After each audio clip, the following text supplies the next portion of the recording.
Donc nous allons démarrer notre battle de poésie. Donc nous revenons dans le Finistère après une tournée internationale. Non mais ça fait quelque temps qu'on n'a pas fait de battle en Finistère. Et donc pour cette battle-ci de poésie, nous avons choisi comme thème arbitre, métier, études, diplôme, salaire, formation. Quand je dis nous, c'est l'arbitre qui choisit et donc c'est moi. Et alors pour ceux et celles peut-être qui ne nous connaissent pas, donc je vous présente donc Arnaud, un des battleurs, donc batelier de poésie, Arnaud Le Beauclerc. Et donc, son concurrent est néanmoins ami, enfin déclaré ami, Hervé.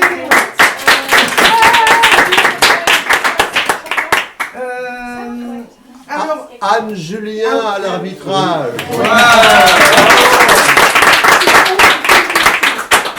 Donc, là, nous sommes ensemble pour à peu près 1 heure. Donc, alors, cette fois-ci, j'ai demandé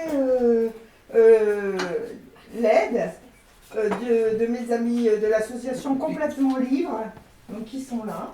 Donc, bravo. Voilà.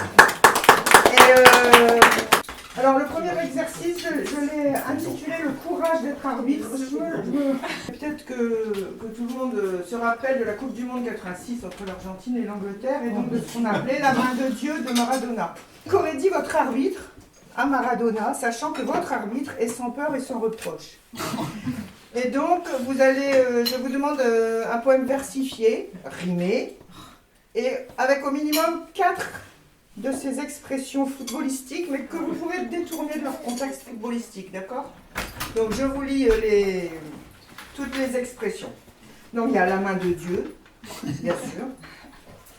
Faire pleurer les filets. Est-ce que quelqu'un sait ce que ça veut dire? Non.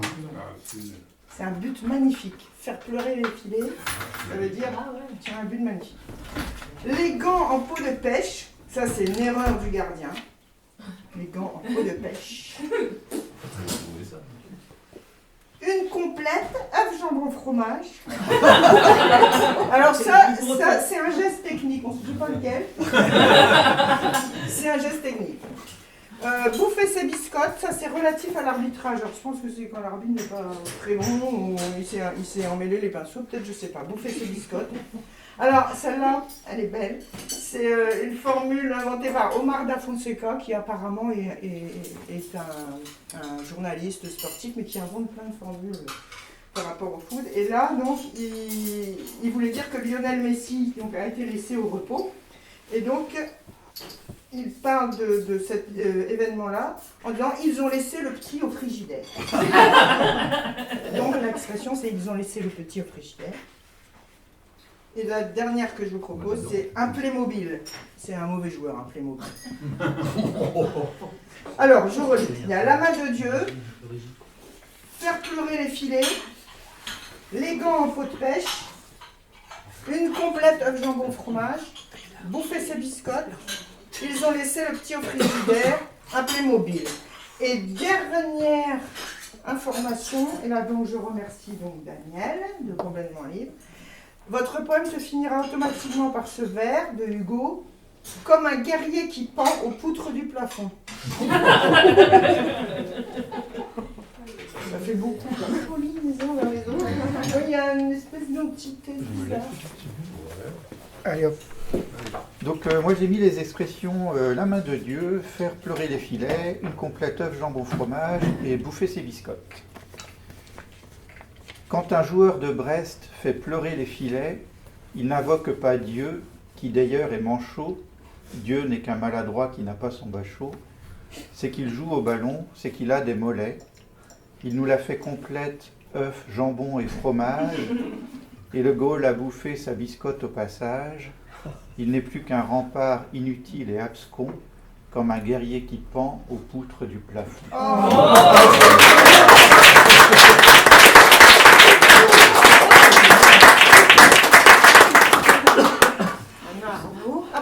Il nous les relise. Eh ben, elle a bon dos, dis donc, la main de Dieu. Chacun a pu toucher la balle avec les yeux quand tu t'es emmêlé les pinceaux dans tes bottes et que ce con d'arbitre a bouffé ses biscottes. Le Gaulle avait chaussé des gants en peau de pêche. Tu lui as mis la chiasse en lui claquant un but. C'est pas la main de Dieu, mais bien de Belzébuth. Pour ta peine, rideau, rends ton arc et tes flèches. Suspends-toi au filet avec ton caleçon, comme un guerrier qui pend aux poutres du pont.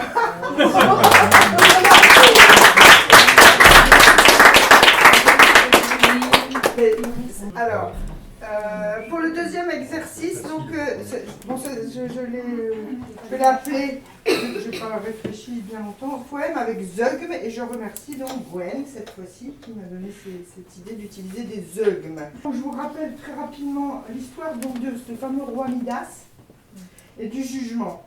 Alors j'ai résumé diverses versions, parce qu'il y a 46 000 versions, mais je voulais les résumer. Donc le roi Midas, à qui il était déjà arrivé pas mal d'aventures, s'aventura un jour sur le mont Molos, et au sommet il trouva le dieu Apollon en train de se mesurer au satyre Marsyas à la musique. Donc alors le dieu Apollon donc, est un joueur de lyre, et le satyre donc Marsyas est en fait ça peut être Pan, c'est Marsyas ou Pan, et donc est un joueur de flûte. Donc les deux ne parvenant pas à se départager, ils nommèrent Midas comme arbitre, ainsi que les muses. À l'issue de la joute, Midas, seul contre tous et toutes, désigna le satyre à la flûte comme vainqueur. Bon, ce qui s'explique par leur histoire, mais ça, bon sang. Comme il est le seul, on va dire que c'est Marsyas le vainqueur, donc s'attire la colère d'Apollon, et Apollon lui change alors ses oreilles en oreilles d'âne. Vous prendrez la défense de Midas contre Apollon. Et pour ce faire, vous emploierez, c'est là que l'on revient au zeugme, vous emploierez obligatoirement cette phrase zeugmique, je ne sais pas si ça existe par contre l'adjectif zeugmique, mais c'est drôle. Donc de Jean Echnoz. Donc voilà la phrase que j'ai retrouvée. Son architecture en mandchou au bord du fleuve et de la faillite.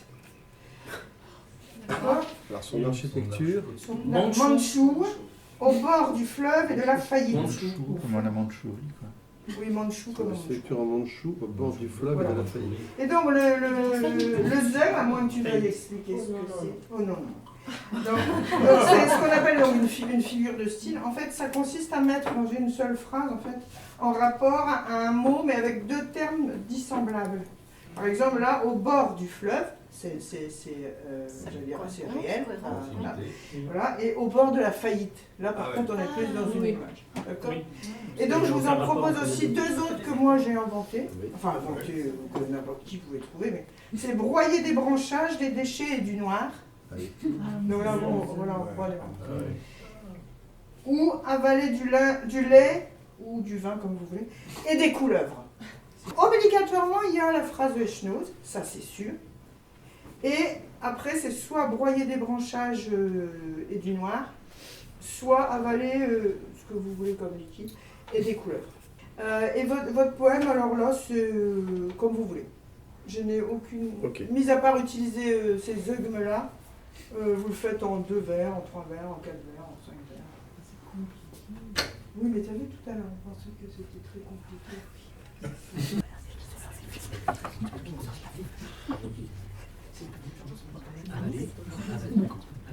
Alors Arnaud, tu vas démarrer cette fois-ci. Toi qui trouvais que Midas c'était vraiment le dernier. Non, mais il n'y a pas de problème, je peux dire le contraire de ce que Oui. je pense. En fait, ces bâtards révèlent aussi leur caractère. Faculté d'hypocrisie. Voilà. Midas est en tout point un arbitre impeccable. C'est pas sa faute à lui si Apollon joue mal. Pas la peine, Phébus, de nous péter ton câble. Marsyas joue comme un dieu, sa flûte est boréale. Quant à lyre et crin-crin à rayer l'auréole. Il a cet étonnant d'autant plus de mérite qu'il est né dans un bouge en parpaing et en tôle, lequel dresse son architecture en mandchou, dans les bois, au bord du fleuve et de la faillite. C'est grâce à son oreille et sa feuille de chou, au lieu de rester là à broyer des branchages, des déchets et du noir, qu'il a su s'élever au rang des plus hauts sages pour mieux départager le champion du tocard. Et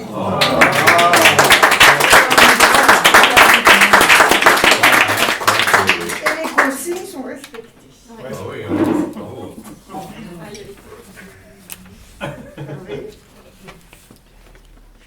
Apollon, Midas n'est plus chou. Ôte-lui ses oreilles vite, cette architecture mandchoue, près du fleuve et de la faillite, est un désastre pour ce roi. Le dieu fait assez bien son œuvre, qui boit du vin et des couleuvres, et s'abstient d'en faire une proie.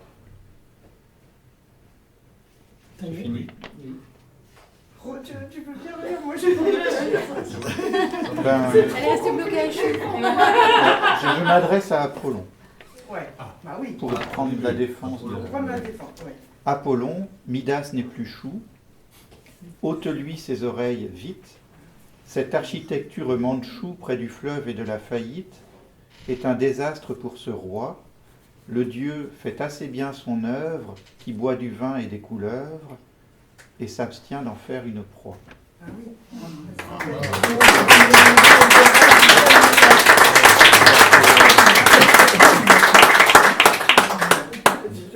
Est-ce que tu veux relire le... Je peux relire. Midas est en tout point un arbitre impeccable. C'est pas sa faute à lui si Apollon joue mal. Pas la peine, Phébus, de nous péter ton câble. Marsyas joue comme un dieu, sa flûte est boréale. Quant à Lyre est crin-crin à rayer l'auréole. Il a cet étonnant d'autant plus de mérite qu'il est né dans un bouge en parpaing et en tôle, lequel dresse son architecture en mandchou dans les bois, au bord du fleuve et de la faillite. C'est grâce à son oreille et sa feuille de chou, au lieu de rester là à broyer des branchages, des déchets et du noir, qu'il a su s'élever au rang des plus hauts sages pour mieux départager le champion du tocard. Bravo.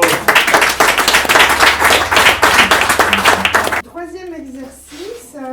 Donc on parle beaucoup à tort et à travers du droit du sol, mais qu'en est-il du droit du mi bémol? Du droit du mi bémol.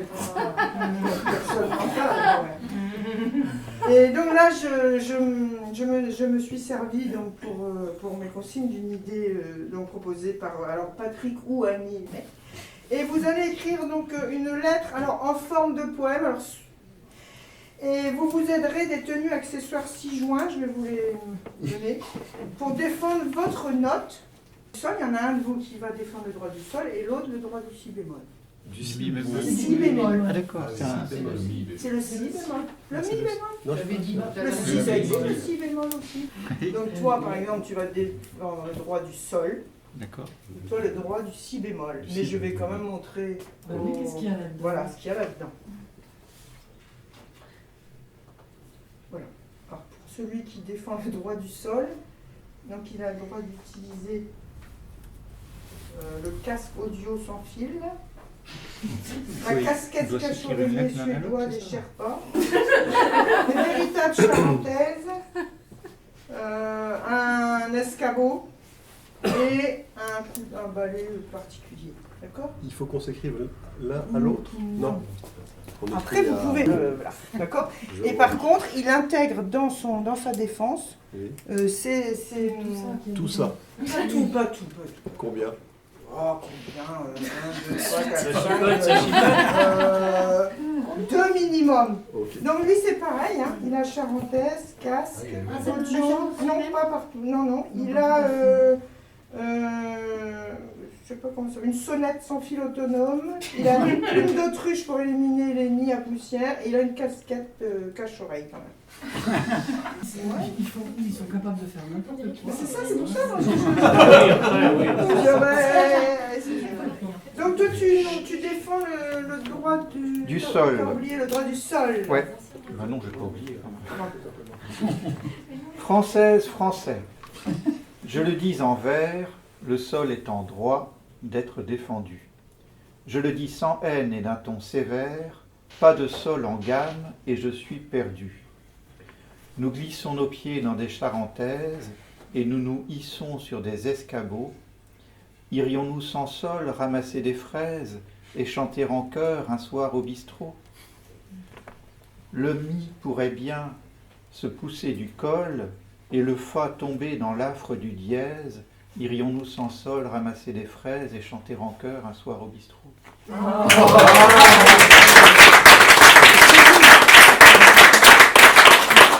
tu as utilisé les charentaises et l'escabeau. Voilà, les charentaises et l'escabeau. Charentaises et l'escabeau. Très bien. Parce que là, mon rôle, c'est quand même de vérifier.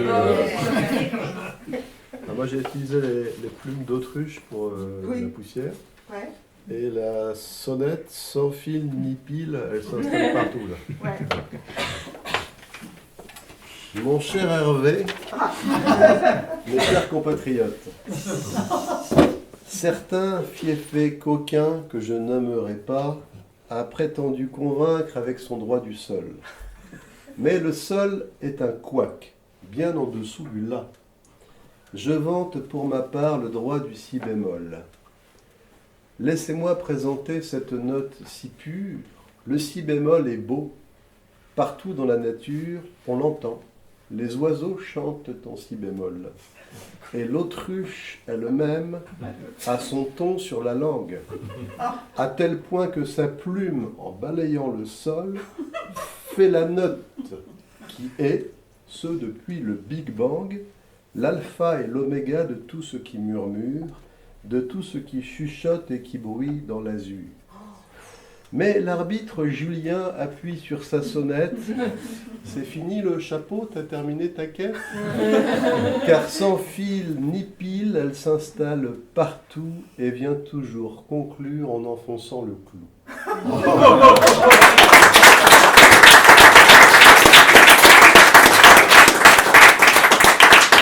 Hervé va commencer, il a relevé ce défi lancé par Arnaud. Alors, à chaque fois, il s'envoie une dizaine de défis sur un même thème. Et donc, ils n'en choisissent que un, bien sûr. Et donc, il en reste 9 dans les tiroirs qu'on utilisera un jour. Donc, celui-ci, donc, lancé par Arnaud, c'est cette question-là. L'arbitre rime-t-il forcément avec pupitre? Donc, voilà. Donc, Hervé va nous répondre. Je pense. Oui, bien sûr. L'extrémité d'un vers en est toujours la cime. J'en ai gravi beaucoup, du pied jusqu'à la rime, et je peux me vanter d'être un fameux sportif. J'ai bientôt 50 ans, je compte à mon actif plus de 100 000 vers, peut-être davantage. Je les ai tous gravis, seul et sans équipage. Je n'étais qu'un bambin d'à peine 18 mois quand je me suis lancé pour la première fois à l'heure du repas, sanglé dans une chaise. J'étais un romantique au bord de la falaise. D'une voix de stentor, je m'écriais soudain « À pas n'aimer carotte, qui veut pas du bain ?» Qui peut en dire autant? Victor Hugo, peut-être? Je contemplais du haut de ce dodécamètre le monde tel qu'il est, en son dessin obscur, et ce qu'il a d'injuste et ce qu'il a de dur. L'extrémité d'un vers en est toujours la cime, j'en ai gravi beaucoup du pied jusqu'à la rime. Ma plus grande victoire est un alexandrin qui, si je n'eusse été de ces hommes d'airain, m'aurait vu m'enliser sur ces traîtreuses pentes, car il est certains vers que les blizzards tourmentent.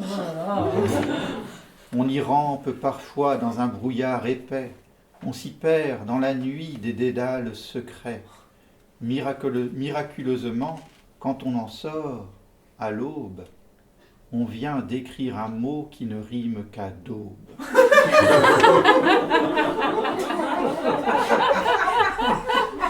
Et l'ascension du vers est à recommencer. S'il est trop hasardeux, il pourrait bien froisser. Marquise, en vous voyant, on voit surgir une aube, telle qu'au déjeuner la provençale daube. Il suffit pour commettre une faute de goût que la marquise aima la daube du Poitou. Si l'on n'y prend pas garde en touchant à la rime, l'extrémité d'un vers est l'expression du crime. Ma plus grande victoire est un alexandrin qui m'a nécessité d'avoir le pied marin. Combien de faux Rimbaud, combien de faux Verlaine ont eu le mal de mer en exprimant leur peine. Il est assez courant, par elle apitoyée, qu'on retrouve en ses pleurs un poète noyé. Mais moi qui vous parle et qui connais la vie, j'ai su, dans un quatrain plein de mélancolie, exprimer l'insondable et le vrai ténébreux, sans qu'une larme en trop m'ait rendu nauséeux. Le désert est brûlant sous un soleil prognate, jamais un goéland n'y prendra son envol. Quel musicien dira l'aridité du sol? Je déguste sans chou ma potée auvergnate. L'érudit Grasseillant cite à U et à Dia le jet gélatineux de M. Obaldia. Mais j'ose l'affirmer, il me semble un peu fade, quand on a, comme moi, pratiqué l'escalade, qu'on a conquis la rime et par la face nord, qu'on fut souvent tout seul en arrivant au port, on peut se dispenser d'être trop diplomate. Je déguste sans chou ma potée auvergnate, de la langue française est le vers le plus beau. Et ceci, jeunes gens, sera mon dernier mot. Comme chacun le sait, la Joconde est au Louvre, mais la rime est toujours un sommet qu'on découvre après avoir gravi les hauts alexandrins dont la cime se dresse au-dessus des quatrains. Depuis la nuit des temps, celui qui s'y hasarde exerce le métier d'alpiniste et de barde. J'en ai gravi beaucoup depuis mes 18 mois. Marquise, voulez-vous du gratin dauphinois?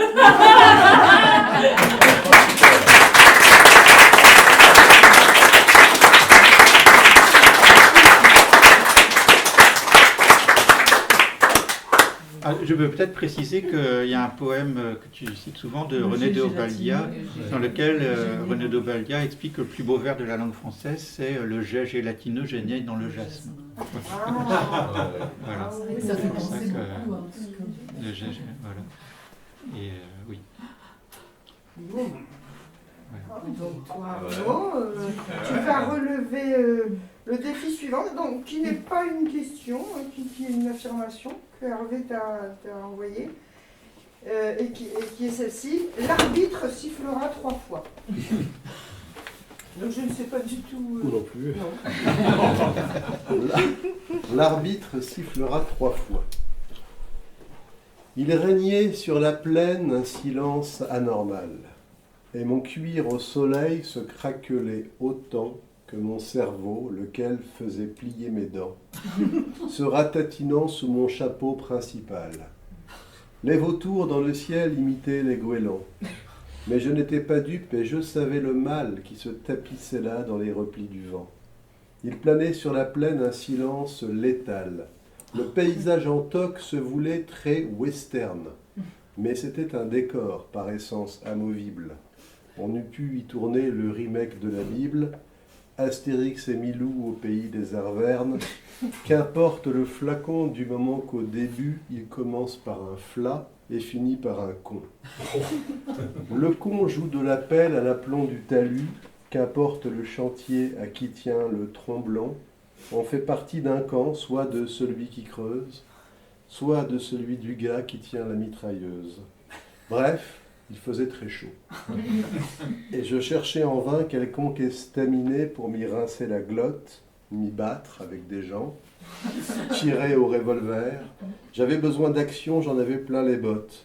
Mon cheval de sous moi avait fondu par terre, et je tenais debout sur l'îlot de ma selle, au milieu de la soupe, unique vermicelle. Adieu, cheval aimé, tu t'es évaporé. Il me reste tes fers pour jouer au palais. Lorsque sur l'horizon se craquela soudain la frise mirageuse à demi liquéfiée d'un village en chaux blanche avec des Mexicains. J'aime les Mexicains et leurs chapeaux ombrés. Je flinguais l'un d'entre eux et lui piquais son bien. Ainsi coiffé d'air frais comme un grand parasol, j'entrai dans le saloon pour y boire un alcool. Et mon entrée fit fuir les quelques importuns. J'étais seul au comptoir, reluquant les bouteilles, mezcal, tequila et bourbon de Louisiane, alcool de rat musqué et vodka diaphane. Encore un peu, on se croirait à Landerneau, où l'on trouve de tout, du pommeau, du pernod, de l'alcool de guimbarde et des liqueurs de menthe, tant les Landernéens ont le gosier en pente. Bref, j'étais au saloon, et le barman se liquéfiait dans sa doudoune. Lorsqu'une voix au fond, dans le noir de l'alcôve, se mit à caqueter comme une hyène en claquette. Je me mis à baver comme un chien de Pavlov. C'était Eléouette. Lequel est au western ce qu'André Kasparov est au jeu de société. Si je suis la famine, il est la satiété, car il est en tout point mon exact contraire, mon endroit de l'envers. Et quand je dis pain-beurre, il répond beurre au pain. Quand je dis Lucky Luke, il me répond Tintin. C'est vous dire à quel point il pousse le bouchon, de quel côté toujours il s'abreuve au cruchon. Quand j'appuie quant à moi sur l'exact opposé, la bouteille entre nous est toujours bouteillée. Or, s'il est Kasparov, c'est que je suis Karpov. Nous sommes ennemis. C'est Bela Lugosi, je suis Boris Karloff. Bref, j'étais au saloon, et le barman se liquéfiait dans ses gougounes. Lorsqu'une voix au fond dans le noir sépulcral se mit à ricaner comme un chacal à poil, je me mis à crier comme un sardin napal. « Hé, c'est toi, Eléouette ?»« Ouais, qui me dit l'animal. Ça te dit un petit poker fatal. On s'assied à la table et on sort nos engins. Je veux parler bien sûr. Je veux parler bien sûr de son Colt et du mien.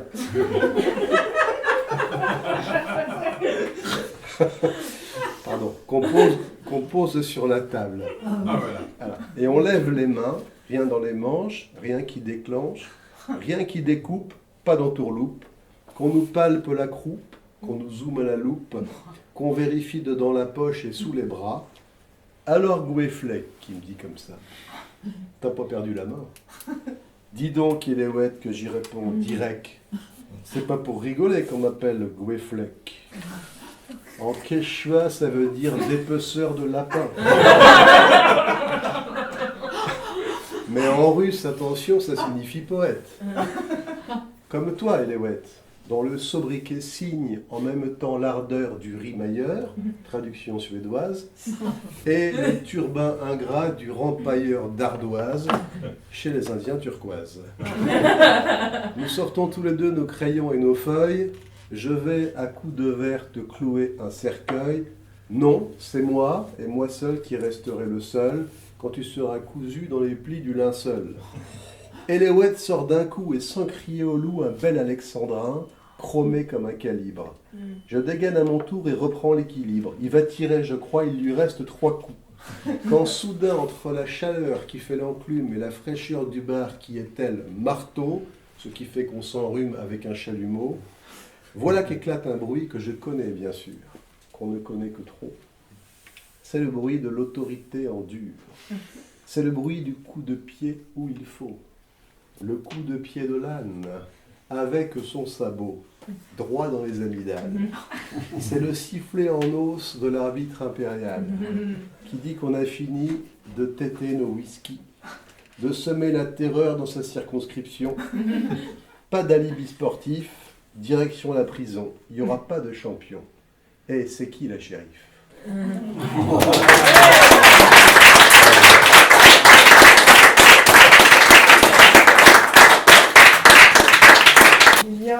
Il y a un gagnant qui n'est donc ni Hervé ni Arnaud. Et donc cette fois-ci, j'ai découvert d'ailleurs ce poète, donc Julien Bert, qui est un artiste protéiforme lui aussi, parce qu'en fait, eux, ils sont protéiformes, ils ne font pas que de la poésie. Donc il est musicien, enfin il fait plein de choses. Et donc je vous lis le poème que j'ai bien aimé et donc que je déclare gagnant, donc du haut de mon autorité. J'y pensais hier, que font les chiens? Ils n'ont ni lecture, ni amis, ni voiture, ni patrie. Ils refont les mêmes gestes depuis la nuit des temps. Un chien aujourd'hui vit comme un chien d'avant. Certains même aboient, personne ne sait pourquoi. Un aimant les attire sans cesse vers les humains. Moi qui fuis mon voisin, eux lui lèchent la main. J'y pensais ce matin et j'y penserai demain.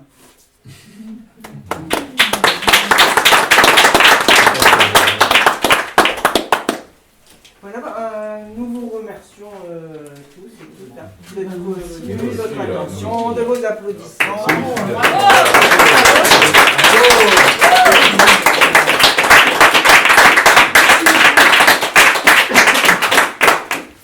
Anne Julien.